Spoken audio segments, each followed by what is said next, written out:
ہے زندہ فقط وحدت افکار سے ملت، وحدت ہو فنا جس سے وہ الہام بھی الہاد، وحدت کی حفاظت نہیں بے قوت بازو، آتی نہیں کچھ کام یہاں عقل خدا داد، اے مرد خدا تجھ کو وہ قوت نہیں حاصل، جا بیٹھ کسی غار میں اللہ کو کر یاد، مسکینیو محکومیو نومیدی جاوید، جس کا یہ تصوف ہو وہ اسلام کر ایجاد، ملا کو جو ہے ہند میں سجدے کی اجازت، ناداں یہ سمجھتا ہے کہ اسلام ہے آزاد۔ بسم اللہ الرحمن الرحیم۔ السلام علیکم ورحمۃ اللہ وبرکاتہ۔ پروگرام بانگ درا میں خوش آمدید۔ میں ہوں آپ کا میزبان عمار محبوب اور میرے ساتھ موجود ہیں احمد حاتف صدیقی صاحب۔ کلام اقبال کو سمجھنے کا ہمارا یہ سلسلہ جاری ہے۔ سامعین کرام، کبھی آپ نے غور کیا کہ مسلمانوں کو اگر کسی معاشرے کے اندر نماز پڑھنے کی اجازت ہو، روزہ رکھنے کی اجازت ہو اور اپنے دینی فرائض جو عبادات ہیں اس کی مکمل آزادی ہو، تو کیا ہم اس کو اسلام کی مکمل آزادی کہیں گے یا نہیں؟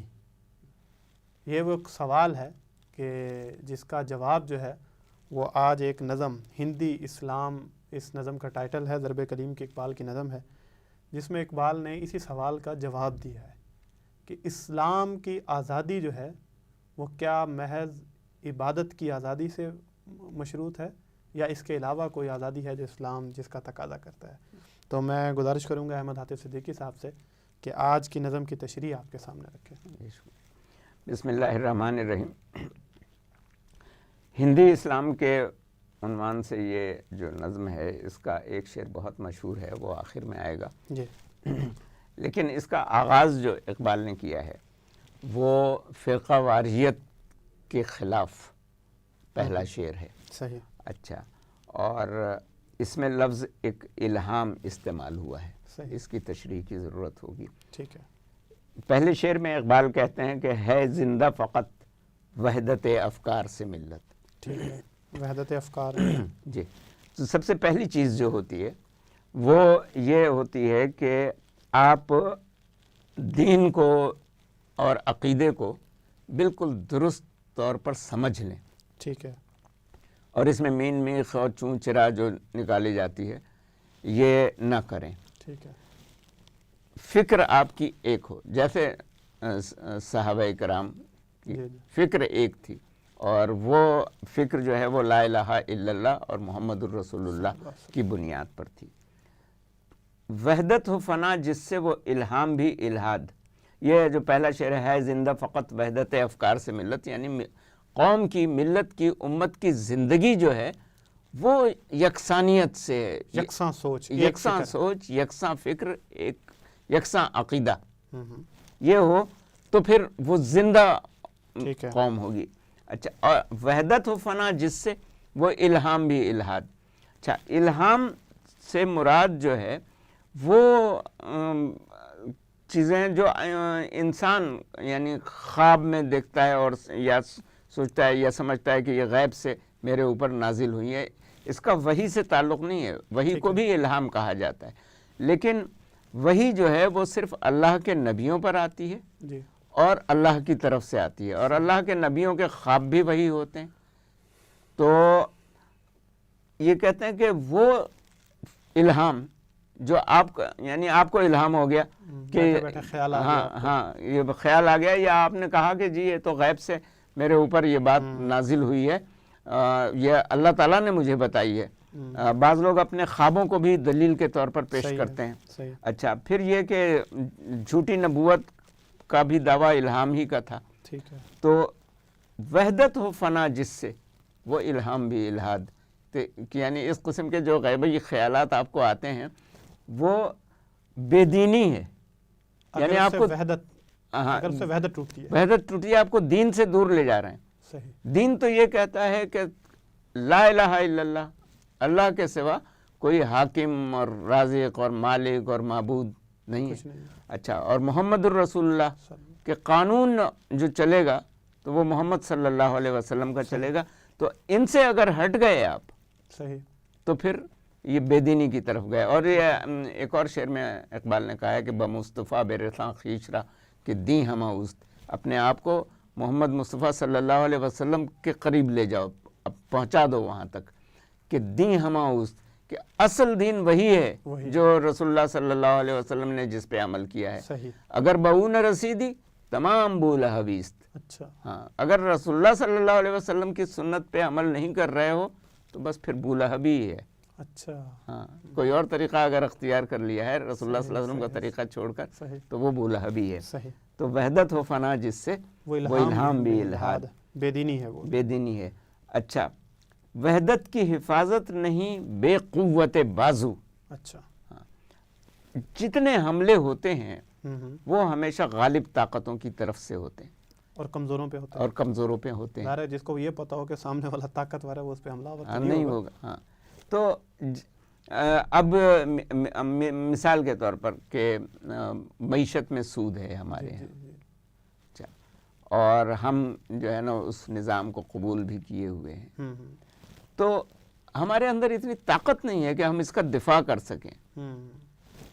وحدت کی حفاظت نہیں بے قوت بازو، آج ہم انکار کر سکیں کہ ہم یہ سودی نظام نہیں چلائیں گے کیونکہ ہمارے بازو میں وہ قوت نہیں، ہماری معیشت کے جو بازو ہیں وہ بڑے کمزور ہیں ہر لحاظ سے۔ یعنی ہم اصل جو کمزوری ہوتی ہے وہ ہوتی ہے دل اور دماغ میں کمزوری ہوتی ہے۔ اس کا اقبال نے کئی جگہ ذکر کیا ہے کہ یہ جو مادی وسائل ہیں اقبال ان کو نہیں شمار کرتے، زوال بندہ مومن کا بے زری سے نہیں، وہ کہتے ہیں کہ سبب کچھ اور ہے، تو نے ہاں وہ جو چھوڑ دیا ہے راستہ جی جی اور ہے زندہ فقط وحدت افکار سے ملت، تو وہ وحدت افکار جو ختم۔ آج آپ اگر سود کے خلاف بات کریں تو خود آپ کی ملت میں سے، آپ کی قوم میں سے لوگ اٹھ کھڑے ہوں گے اور کہیں گے کہ یہ نہیں ہو سکتا، کیونکہ فکری یکسوئی نہیں فکری یکسوئی نہیں ہے۔ تو یہ کہتے ہیں کہ وحدت کی حفاظت نہیں بے قوت بازو، آتی نہیں کچھ کام یہاں عقل خدا داد، یعنی آپ عقل سے اگر کرنا چاہیں صرف مسئلہ حل کہ ہم عقل تو یہی کہے گی نا کہ ہماری نہ معاشی قوت اتنی ہے نہ عسکری قوت اتنی ہے کہ ہم دنیا کی طاقتوں کا مقابلہ کر سکیں، لہذا چھوڑ دو بس رہ جاؤ۔ تو یہاں عقل جو ہے اس کی حفاظت کی، وحدت کی حفاظت میں عقل نہیں کام آتی، وہاں پر غیرت اور جرت کام آتی ہے۔ اب یہ کہتے ہیں کہ اے مرد خدا تجھ کو وہ قوت نہیں حاصل، جا بیٹھ کسی غار میں اللہ کو کر یاد، یعنی اپنے وہ قوت وہ خود کھو دی۔ ہاں آپ نے اپنے اندر کی غیرت اور خودداری جس کو اقبال خودی سے تعبیر کرتے ہیں وہ تو ختم کر دی، وہ آپ نے جھکا دی، سجدہ ریز ہو گئے دوسروں کے سامنے۔ تو اب جائیں، اب رہبانیت اختیار کریں۔ مطلب خدا کے نظام کو اگر اس دنیا میں تم نے لے کے نہیں آنا، اتنی قوت نہیں ہے تمہارے اندر، اس کے آگے کھڑے نہیں ہو سکتے، تو پھر ٹھیک ہے اپنے خدا کو لے کے کسی غار میں چلے، دنیا میں لانے کی کیا ضرورت ہے جب اس نے ہونا ہی نہیں ہے دنیا میں، اس کا نظام ہی نہیں چلنا جب۔ صحیح بات ہے۔ اور یہ یعنی جتنے بھی مذاہب پہلے گزرے ہیں تو ان میں رہبانیت اختیار کی گئی ہے، اور اللہ تعالیٰ نے قرآن مجید میں کہا کہ ہم نے اس کا حکم نہیں دیا تھا ان کو کہ رہبانیت وہ کریں، لیکن اسلام جو ہے وہ جب آیا ہے اس دنیا میں تو اس نے قوت اور طاقت کے ذریعے عدل اور انصاف کو جو ہے دنیا بھر میں پھیلایا ہے۔ تو یہ کہتے ہیں کہ اے مرد خدا تجھ کو وہ قوت نہیں حاصل، جا بیٹھ کسی غار میں اللہ کو کر یاد، مسکینیوں محکومیوں نومیدی جاوید۔ مسکینی غربت، محکومی کا مطلب غلامی، کہ آپ نے دوسرے کو اپنا آقا تسلیم کر لیا ہے، اور نومیدی جاوید، اور ہمیشہ کی نا امیدی مایوسی، یہ قوم ٹھیک نہیں ہو سکتی، یہ نہیں سدھر سکتی۔ اور جاوید کا مطلب ہمیشہ ہمیشہ ہمیشہ۔ جیسے یہاں پہ یہ سمجھ آتی ہے، مطلب آپ کو انٹرپٹ کر رہا ہوں، مطلب مجھے لگ رہا ہے کہ اقبال نے اصل میں ہماری ملت کی یا قوم کی 3 بیماریوں کا ذکر کر دیا ہے۔ صحیح بات ہے۔ مطلب ہمارے پاس جو آرگومنٹ ہوتا ہے، مطلب کچھ نہ کرنے کا، جو اوپر بات ہوئی ہے کہ جو غیرت نہیں ہے، قوت نہیں ہے، کھڑے نہیں ہو رہے، وحدت نہیں ہے افکار کا، آرگومنٹ کیا ہے؟ آرگومنٹ تو یہ ہوتا ہے کہ جو ہم اتنے قریب، ہم دنیا کے مقابلے میں ہم تو بڑے کمزور ہیں، تو مسکینی کا ایک، محکومی کا ہے کہ نہیں جی طاقت تو اب ان کے پاس، ہمارے پاس طاقت ہوتی تو ہم چلیں کچھ کر لیتے، اور وہ سارا، اور پھر اس کے نتیجے میں مایوسی ہے، مایوسی ہے کہ اچھا یہ ہو ہی نہیں، اور وہ مایوسی ہم اپنی اگلی نسل کو ٹرانسفر کرتے ہیں۔ ان میں سے اگر کہیں امید پھوٹتی ہے اور وہ کوئی اٹھ کے یہ کہتا ہے کہ ہم نے غاروں میں اللہ کو صرف نہیں رکھنا بلکہ اس دنیا پہ کرنا، تو ہم اس کو فوراً وہاں پہ وہ اپنی مایوسی اس کو ٹرانسفر کر دیتے کہ نہیں، یہاں تک کہ اگر ہم اپنی اصلاح کی بات کریں کہ ہم خوشحال ہو جائیں، ہم بہتر ہو جائیں اور ہم یہ کام کر لیں، وہ کام کر لیں، تو اس موقع پر بھی مایوسی پھیلائی جاتی ہے اور کہا جاتا ہے کہ نہیں یہ قوم کبھی ٹھیک نہیں ہو سکتی، یہ حالات کبھی صحیح نہیں ہو سکتے۔ تو مسکینیوں، محکومیوں، نومیدی جاوید جس کا یہ تصوف ہو وہ اسلام کا ایجاد۔ تو اب دینی حلقوں کی طرف سے بھی یہی ہوتا ہے کہ یہ کہا جاتا ہے کہ بس جناب آپ اللہ اللہ کرتے رہیں، اپنی نماز پڑھیں، روزے رکھیں، دین پہ عمل کریں، چھوڑیں ان کو، یہ سیاست کی باتیں ہیں، سیاست تو ہے ہی نہیں اسلام میں۔ تو یہ تصوف جو ہے وہ ہمیں یہ سکھاتا ہے کہ باقی جو معاملات ہیں وہ دنیا کے معاملات ہیں، اور یہ آپ کے دین کا معاملہ ہے تو آپ دین کے معاملات پہ عمل کرتے رہیے، جبکہ اسلام میں دین اور دنیا ایک دوسرے کی ضد نہیں ہے۔ دین کا جتنا کام کرنا ہے وہ دنیا ہی میں کرنا ہے، الدنیا مزرع الآخرہ۔ اسلام تو صرف اجر ہے، اسلام میں جو ضد ہے وہ دنیا اور آخرت ہے کہ اگر آپ دنیا میں کریں گے جو کام بھی کریں گے تو آخرت میں اس کا یا تو جزا یا سزا۔ تو دنیا کا ہر کام آخرت کے لیے کرتا ہے مسلمان جو ہے، یہ نہیں کہ یہ کام دنیا کا ہے اور یہ کام دین کا ہے، دنیا کا ہر کام دین کا ہے۔ اگر اللہ کے حکم کے مطابق کریں گے تو اس کی جزا ملے گی، اللہ کے حکم کے خلاف کریں گے تو اس کی سزا ملے گی۔ تو یہ کہتے ہیں کہ جس کا یہ تصوف ہو وہ اسلام کا ایجاد، کہ بس آپ جو ہے نا وہ اسلام تمہیں ایجاد کرنا پڑے گا، کیونکہ اصل اسلام یہ نہیں ہے، وہ مسکینی، محکومی، نومیدی کو قبول نہیں کرتا۔ صحیح۔ اچھا، اور اب وہ آخر میں وضاحت کر دی انہوں نے کہ ملا کو جو ہے ہند میں سجدے کی اجازت، ناداں یہ سمجھتا ہے کہ اسلام ہے آزاد۔ صحیح۔ تو آپ کو نماز پڑھنے کی اجازت وہ تو آپ کو دارالکفر میں بھی ملتی ہے، جو کافر ممالک ہیں وہاں بھی آپ مسجد بنا کر کے سجدہ کر سکتے ہیں، نماز پڑھ سکتے ہیں۔ ایک دوست ہیں وہ اسی شعر کو یوں کہتے تھے کہ وہ کہتے تھے ملا کو جو ہے یورپ میں سجدے کی اجازت، ناداں یہ سمجھتا ہے کہ اسلام ہے آزاد۔ کہ ہم نے یہ سمجھ لیا ہے کہ مطلب ایک کانسیپٹ ہمارے ہاں یہ بھی بہرحال پایا جاتا ہے نا، جو کہ خود بہرحال جو تقویت دے دیتا ہے، ہمارے لوگوں کو قبولیت آ جاتی ہے سیکولرزم کی، پھر کہ چونکہ وہاں تو ہمیں نماز کی اجازت ہے، ہم روزے رکھتے ہیں، بلکہ عید جو ہے وہ تو ہمیں گورنمنٹ کی طرف سے عید پہ عشائیہ بھی مل جاتا ہے، اور یہ سارا۔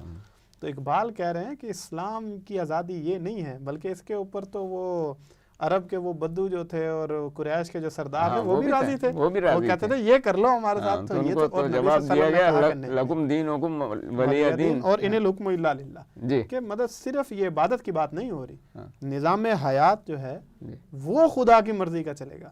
تو جہاں پہ خدا کے نظام کو آزادی مل جائے گی، مطلب جو اللہ اور اس کے رسول کا جو نظام ہے وہ جہاں پہ آزاد ہو جائے گا تو وہاں اصل میں اسلام آزاد ہے، اسلام وہاں آزاد ہے، بالکل۔ یعنی اسلام جہاں غالب ہو اور حکمران ہو تو وہاں اسلام آزاد ہے۔ بہت شکریہ جی، جزاک اللہ۔ بہت سچی بات یہ ہے کہ جذبوں کو گرماتی ہے یہ شاعری، اور کچھ کرنے کا اور اپنی نئے خواب جو ہیں اقبال جو ہیں وہ دیتے ہیں، اور ایک طرف سے کرتے تنقید ہیں، لیکن تنقید بھی اس طرح کی ہوتی ہے کہ جس طرح کوئی ڈاکٹر جو ہے وہ اپنے مریض کے ساتھ ایک ہمدردی کے انداز میں جب اس کو ایک ڈانٹتا ہے کہ تاکہ اس کا علاج ہو جائے اور یہ صحت مند ہو کے طاقتور ہو کر کھڑا ہو جائے، تو اقبال اپنی قوم سے جو ہے وہ مایوس نہیں ہے۔ تو یہ ایک طرز انداز ہے ان کا کہ وہ ہمیں اٹھاتے ہیں، یاد کرواتے ہیں کہ تمہارا مقام کیا تھا، تمہارا سٹیٹس کیا تھا، اور اس ویژن کو اور اپنے اس مقصد کو، اس منزل کو اپنے ذہن میں رکھنا۔ آپ سے ملاقات ہوگی اگلی قسم میں انشاءاللہ۔ السلام علیکم ورحمۃ اللہ وبرکاتہ۔